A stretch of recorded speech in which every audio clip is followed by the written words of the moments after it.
E as coisas estão mudando, hein? Olha, o presidente dos Estados Unidos, Joe Biden, está apavorado. Pois bem, depois que a Rússia conduziu testes nucleares na Europa, a Rússia lançou 3 mísseis nucleares, conseguiu o vídeo de um deles aí passando, os Estados Unidos recuaram completamente com relação a Israel. O Joe Biden está em silêncio sobre o assunto, ele não fala sobre o assunto faz 3 dias.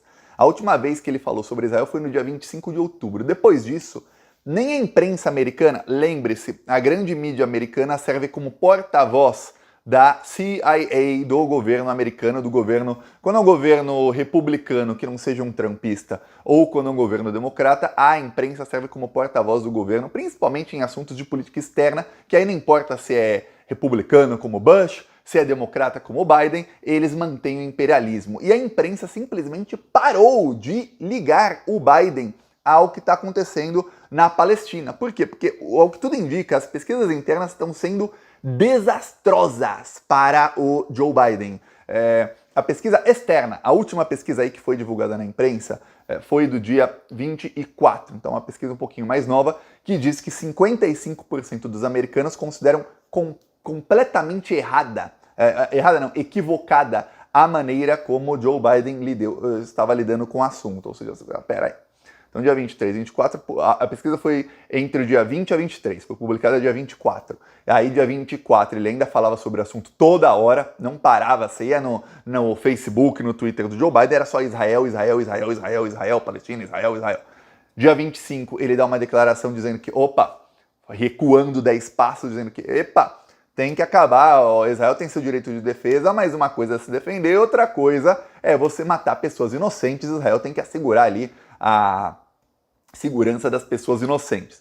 E depois ele se cala. Por quê? Porque aconteceu aí no dia 25. Dia 25, a Rússia lançou este míssil aqui, que eu vou te mostrar, tem a foto do míssil, tem a foto tem o vídeo aqui do míssil, da explosão e tudo mais. Esse e mais 2, que são mísseis nucleares. A Rússia fez um exercício militar que não é um exercício militar comum. É um exercício, você vê que são vários mísseis, esse míssil ele tem uma coisa diferente. Você vê que saem vários e depois explode. Por quê? Eu vou te mostrar aqui uma animação sobre esse vídeo.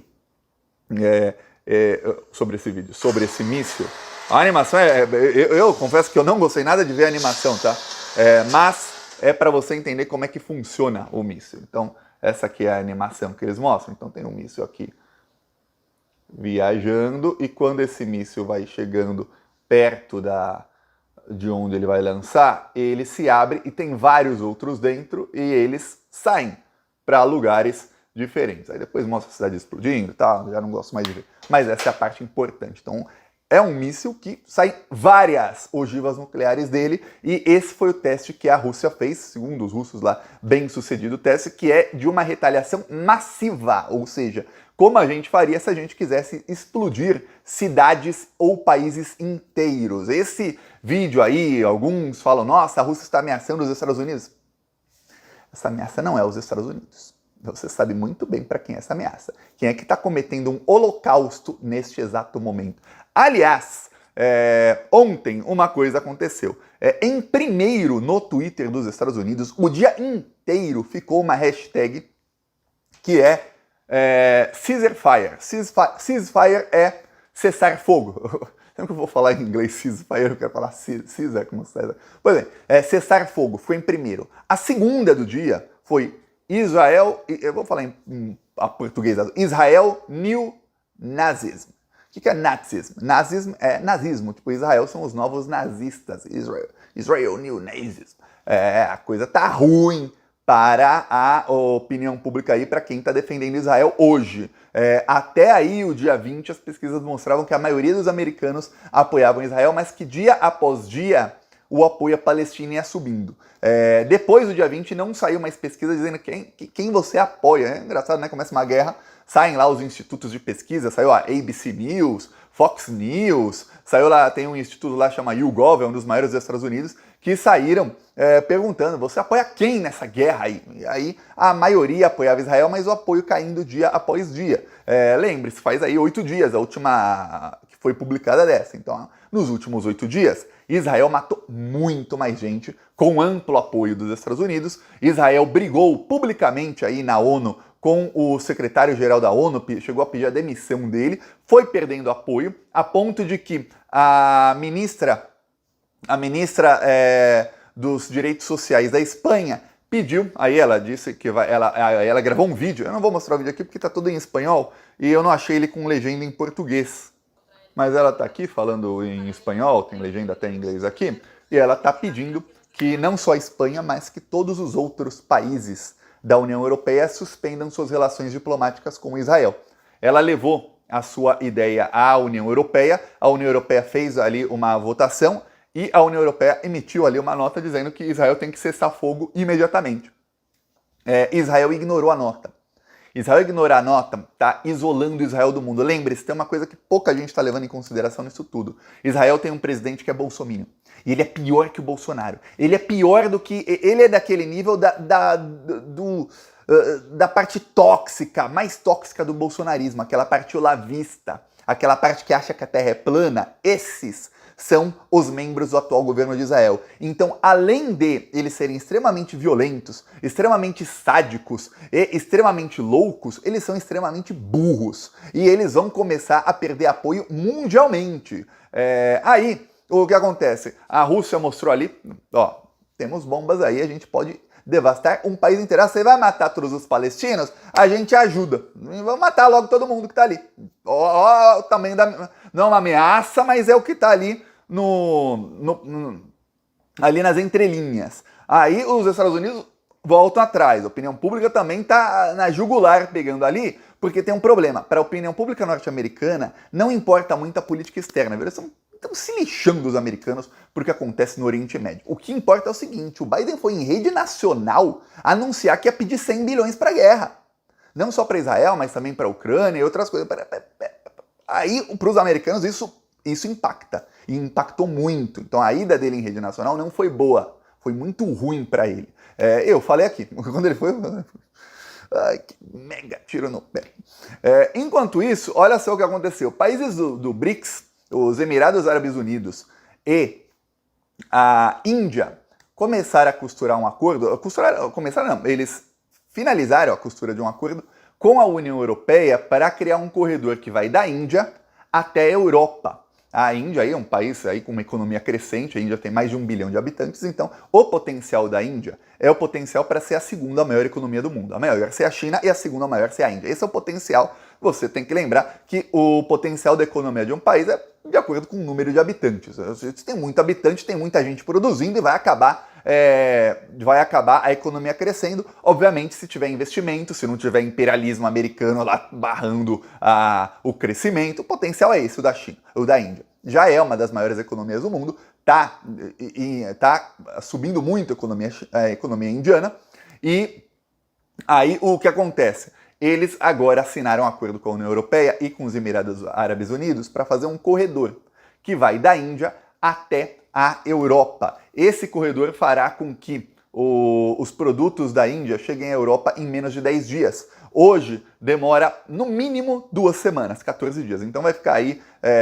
40, 45%, 30 e poucos por cento a menos de tempo para chegar, dependendo, obviamente, do produto, da viagem, do meio de transporte, mas é isso que eles esperam, entre 35% a 45% reduzir o tempo de viagem, o que é muito. Quando você fala de comércio exterior, você reduzindo o tempo do transporte, você reduz muitos custos, porque quem está comprando um produto quer que chegue na hora, não quer pensar lá na frente, se acontece alguma coisa, o transporte que demora mais, geralmente também é mais caro. Então a Índia vai fazer esse corredor aí que vai passar pelos Emirados Árabes Unidos, só que tem uma coisa, esse acordo aí faz com que esse corredor passe em Israel. E tem um problema. Hoje, nem a Índia, nem os Emirados Árabes Unidos, nem os europeus querem nada com Israel. Então, o corredor pode ser desviado para que não passe por Israel. Ou o governo israelense tem que cair. E aí tem que entrar um governo que se alinhe mais ao que querem os países do BRICS. Sempre que eu falo os BRICS, alguém me corrige nos comentários falando, Thiago, é o BRICS. Só que quando eu digo os BRICS, é que são os países dos BRICS. E ali o Netanyahu está com um problemão, porque o governo dos Estados Unidos e os governos europeus já não querem ele. Agora, o que está acontecendo é que os governos dos países dos BRICS também estão falando, ó, tem um acordo aqui que passa por mudar o governo de Israel, senão o acordo aqui vai ter que desviar o corredor. Está assinado, é um acordo de mais de 20 bilhões de euros. A Índia vai usar esse acordo e os Emirados Árabes para tentar fazer com que as transações entre esses países e os europeus não sejam mais em dólar. A Índia tá num nível... A China não está muito feliz com esse acordo, não está. O governo chinês e o governo indiano têm muitas divergências no BRICS. Até posso te dizer, se o governo indiano tivesse 100% alinhado com o governo chinês, a desdolarização do mundo seria muito mais rápido. Na parte da desdolarização estão alinhados aí 80%, mas tem desconfiança entre eles. Tá? Uma desconfiança muito, muito grande. E ali, o governo chinês está meio olhando isso aí, meio, o que é isso? Pode ser uma traição da Índia? Mas o que se diz é o seguinte, os Emirados Árabes estão aí fechados nisso aí de desdolarização, no novo mundo multipolar, o mundo onde os países do sul global, que são os países aí que foram por décadas e décadas explorados pelo imperialismo norte-americano, e se a gente falar do imperialismo dos europeus, estamos falando aí de séculos de roubo, de saqueio, de aí, genocídio, de colonização, de tudo que você pensar de ruim do pior, que foi o que aconteceu em toda a América Latina, em boa parte da Ásia, em toda a África, e na África acontece até hoje, hein? Isso tudo acontecendo, eles estão fechados com isso. E aí, o que se tem no panorama é o seguinte, é convencer os europeus, ó, não vão mais usar o dólar nessas transações, o máximo possível a gente vai evitar usar o dólar, nem que seja para lá, vai usar o euro, tá? Mas não é dólar. Vamos deixar os Estados Unidos para lá. Vamos fazer aqui nós. Alguns aí, eu vi gente otimista dizendo, olha, talvez os países europeus no futuro eles queiram aderir aí ao plano do BRICS e até parar. Eu acho difícil. Acho muito difícil os europeus tentarem parar a colonização, não, o imperialismo que eles estão fazendo, né? Fizeram já a colonização, mas são as neocolônias que eles fazem com os países mais pobres. Para quem não sabe, os países africanos até hoje são explorados pela Europa. Teve país aí que teve golpe de Estado, a população lá se levantou contra ditaduras, que o maior produtor aí de ouro do mundo e todo o ouro ia para a França. Todo, eles não ficam com nada. Agora, essa semana, ontem, Burkina Faso nacionalizou todo o açúcar do país. Por quê? Porque a principal commodity da economia deles é o açúcar. E sabe o que acontece? Todas as empresas são francesas. Todas essas empresas exploram açúcar, pegam mão de obra escrava. É escrava mesmo, não é semi-escrava não, é escrava. É gente que ganha menos de $1 por dia para trabalhar mais de 16 horas por dia, lá na África. E aí todo o açúcar é refinado, vai para a França, aí a França faz produtos com açúcar, doces, etc, etc, e até melaço, tudo que dá para fazer com açúcar, e vende de volta para Burkina Faso 100 vezes mais caro, até mais caro do que vende para outros países. Você fala, peraí, a cana-de-açúcar está aqui. Quem planta somos nós. Só quem lucra são os franceses. Nananina não. Então isso está crescendo na África, está crescendo no mundo inteiro. Agora, 2 países do BRICS, um deles que acabou de entrar aí, que são os Emirados, fazem um acordo com a Europa que vai acelerar a desdolarização. O presidente dos Estados Unidos percebeu o tiro no pé. Ele ficou aí... Olha, se o Joe Biden usasse o... Para quem não sabe, no YouTube dá para você colocar legendas e traduzir. Se o Joe Biden usasse o tradutor aí do YouTube e assistisse ao Plantão Brasil, quem sabe ele não teria feito aquele burro pronunciamento à nação, não teria aí dado um mega tiro no pé e não estaria hoje caladinho aí sem saber o que falar, né? Quem sabe, né? Mas fez aí, não sei nem o que dizer que ele poderia fazer para dizer, talvez poderia parar de vetar a paz, né? Fazer aí um projeto aí de paz na ONU, vamos aqui fazer a paz. Isso não é prioridade dele, porque saiba, quem financia presidentes americanos, seja republicano ou democrata, é a indústria armamentista. Então eles estão sempre em sintonia com outros países para fazer guerras. Eles têm que fazer guerras. É por isso que você vê aí nos últimos 50, 60 anos, não teve nenhum momento em que não estava tendo pelo menos umas 3 guerras ao mesmo tempo. Mesmo que a gente não saiba, é lá longe, mas está tendo. Tá tendo, porque eles têm que continuar lucrando. Agora, o Joe Biden queria 100 bilhões para dar para esse pessoal, quer dizer, é muita grana. Se você não tem saúde gratuita nos Estados Unidos, você ter um sistema como o SUS nos Estados Unidos, custa menos de 100 bilhões por ano de dólares.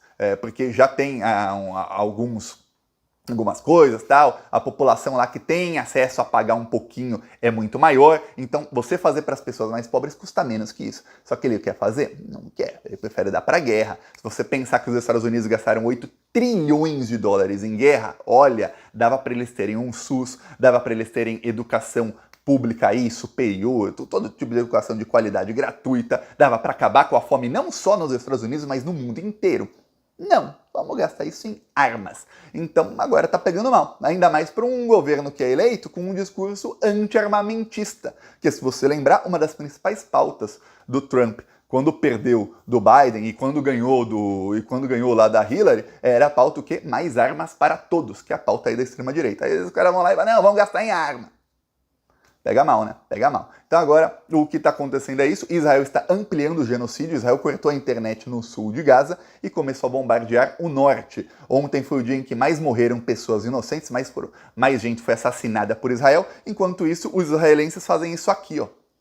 Eles fazem TikToks dando risada dos palestinos, ó. Eles pintam o dente assim para parecer que eles não têm dente e tal. Aí usam até crianças para fazer piada com os palestinos. Olha isso.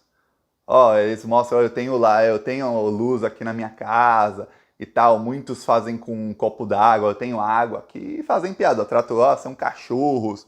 É isso, aí você fala, nossa, como é que não vai ter grupo radicalizado querendo matar israelense do outro lado, né? Eles estão morrendo, uma tragédia, um holocausto, e do outro lado os cidadãos estão lá fazendo chacota deles. Em 2015 teve um bombardeio que matou 2.000 pessoas, os israelenses foram para cima de uma montanha para ver o bombardeio, cada bomba que caía eles aplaudiam. Ah, é uma minoria. Claro que é uma minoria. Não sei se é uma minoria, viu? As pesquisas de lá não indicam que são 49% estão a favor disso aí, viu?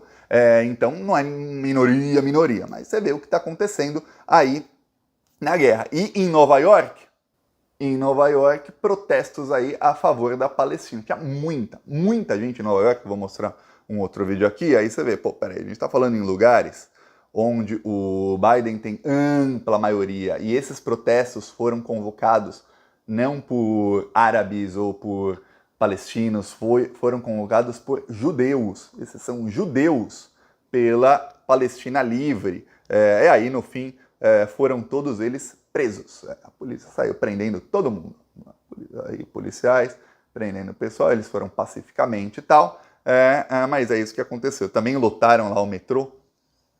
Então você vê que a narrativa israelense não está colando, mas não está colando mesmo. Veremos aí o que vai acontecer, espero que tenha paz para todos eles. Eu peço aí a sua inscrição no canal e seguiremos aqui na luta. Falou!